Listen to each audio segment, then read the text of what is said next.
Olha, a psicanálise é um campo que fascina, né? Mas junto com esse fascínio sempre vem uma dúvida, uma pergunta que não quer calar.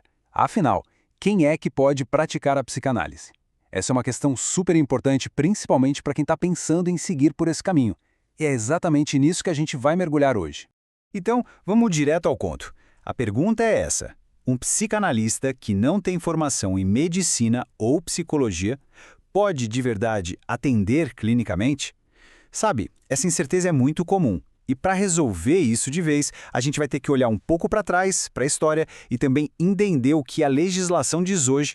Para a gente não se perder, o nosso roteiro vai ser bem simples. Primeiro, vamos entender de onde vem essa dúvida toda. Depois, a gente volta lá na origem, na visão do próprio Freud. Em seguida, damos um pulo na história da prática, para então chegar na situação legal de hoje em dia. E claro, vamos terminar com uma olhada para o futuro. Bom, vamos lá. Começando a desvendar esse mistério. Essa dúvida sobre a prática clínica, ela não aparece do nada, né? O negócio é que a psicanálise ocupa um lugar, digamos, bem particular. Ela fica ali lado a lado com profissões super regulamentadas, como a medicina e a psicologia. E é por isso que entender essa questão é tão importante.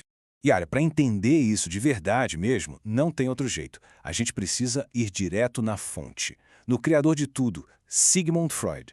O jeito que ele imaginou, que ele concebeu a psicanálise, é ali que está a chave para responder a nossa grande pergunta. Freud via a psicanálise como um ofício leigo. Mas o que raios isso quer dizer? Bom, leigo aqui não é no sentido de amador, não. Significa que, desde o comecinho, a ideia era que a psicanálise não fosse uma exclusividade de médicos ou psicólogos. Ela foi pensada para ser uma profissão aberta, acessível. E o ponto mais importante é esse. Isso não era só uma ideia vaga na cabeça do Freud. Pelo contrário, ele defendeu essa visão com unhas e dentes, sabe? Ele literalmente batalhou em congressos, até em tribunais, para garantir que a psicanálise continuasse sendo um campo independente e aberto a todo tipo de profissional.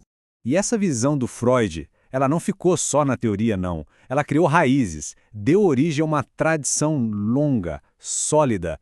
Então vamos avançar um pouco no tempo para ver como essa ideia foi se consolidando década após década.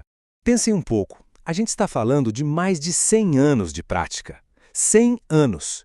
Isso é tempo pra caramba.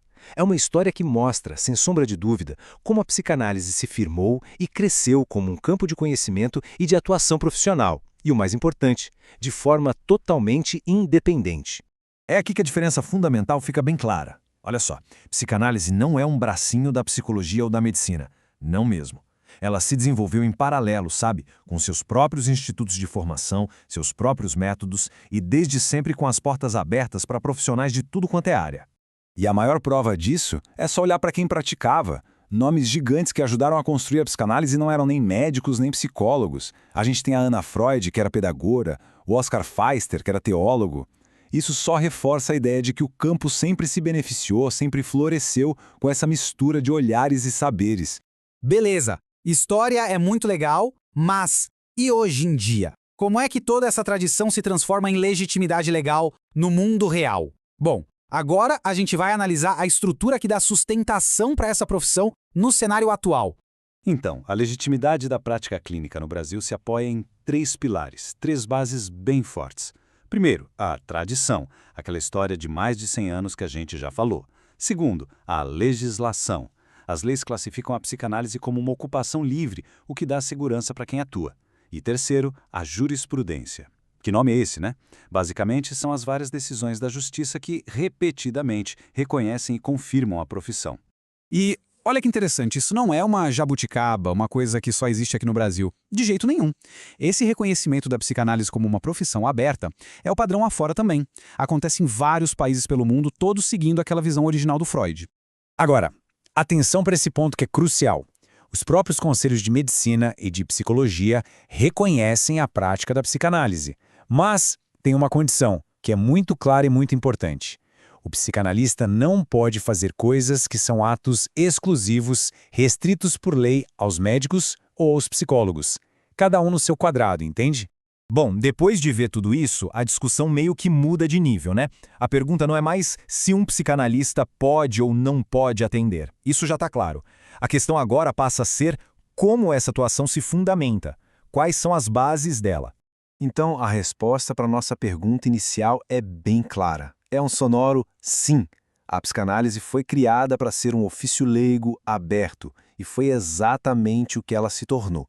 Ao longo de mais de um século, ela se consolidou como uma prática clínica totalmente legítima, com respaldo da tradição, das leis e da justiça. Certo, a legitimidade está mais do que estabelecida. Só que isso abre a porta para uma outra pergunta que também é super interessante. Beleza, mas o que a lei exatamente diz? Qual é a base legal específica que garante a psicanálise como uma ocupação livre? Isso aí já é assunto para um outro mergulho, né?